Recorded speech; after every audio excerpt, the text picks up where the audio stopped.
salut à toi l'ami. Je suis actuellement dans une petite forêt normande, sous un soleil radieux, magnifique et divin, et je suis surtout dans un champ d'ail des bois. Alors l'ail des bois, on l'appelle aussi communément l'ail des ours.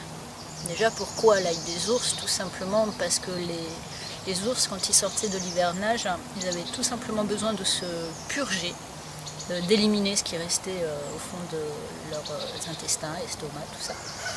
Et ils se gavaient d'ail des ours. C'est vraiment une purge qui est juste sensationnelle. Donc n'hésitez pas, hein, même si vous n'êtes pas en mode dodo tout l'hiver, faites-vous plaisir. Et je dirais que c'est le moment. Donc l'ail des ours ressemble un peu au muguet.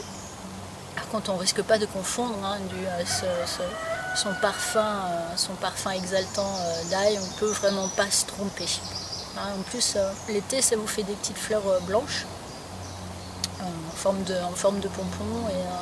Et voilà, on peut aussi grignoter les fleurs et on peut surtout aussi grignoter les graines. Hein, donc n'hésitez pas. Que dire? Donc oui, on mange les feuilles, les fleurs, les graines, le bulbe, autant dire qu'on mange tout, quoi. Donc vraiment, il est reconnaissable à son fort parfum d'ail, je dirais de mars à mai au niveau des feuilles. Alors, l'ail des ours, en latin, on l'appelle aussi Allium ursinum. Ursinum, ours, Allium, ail. C'est la famille des Liliacées. Donc, comme les à peu près 38 variétés d'ail différentes qu'on peut trouver partout en France.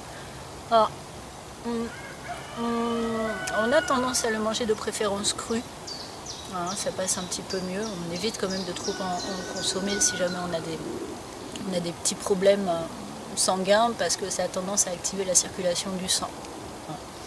Et voilà, je dirais, on peut aussi le manger à la manière des épinards. Ça va un petit peu revenir dans la poêle. Et puis, le plus intéressant, je dirais, dans cet ail des ours, c'est déjà que c'est un ail qui est assez doux. Donc pour les personnes qui ont un peu de mal avec l'ail, ça passe super bien, notamment pour moi. Il contient des huiles essentielles, beaucoup de vitamine C et du fer. Hein, ça, c'est aussi important.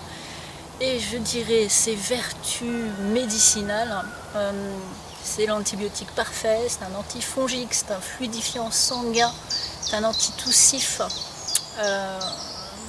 Un antiseptique aussi, un antiseptique pulmonaire essentiellement. C'est bon contre l'hypotension, c'est un régulateur du système gastro-intestinal et c'est aussi génial contre l'artérosclérose. C'est un peu difficile à dire ça. Donc voilà, je dirais que c'est une plante excellente. Voilà, elle peut aussi s'utiliser en décoction pour les personnes qui ont des petits problèmes de maladie de peau. Donc, je récapitule, ultra efficace contre le rhume, contre la grippe, contre les problèmes de toux. En gros, je dirais, mangez-en à toutes les sauces. Voilà, faites-vous plaisir parce que non seulement on en trouve à profusion, et c'est purement divin, quoi. Je dirais que pour moi, à chaque fois que je croque une feuille, je sens tous les effets que ça fait à mon corps et je sens tous les effets que ça me fait sur un point de vue vibratoire. C'est ultra élevant, vraiment, vraiment, vraiment. On sent vraiment tout ce que ça nous apporte sur tous les plans de notre être, en quelque sorte. Voilà, bah écoute, je vous dis à bientôt, voilà, et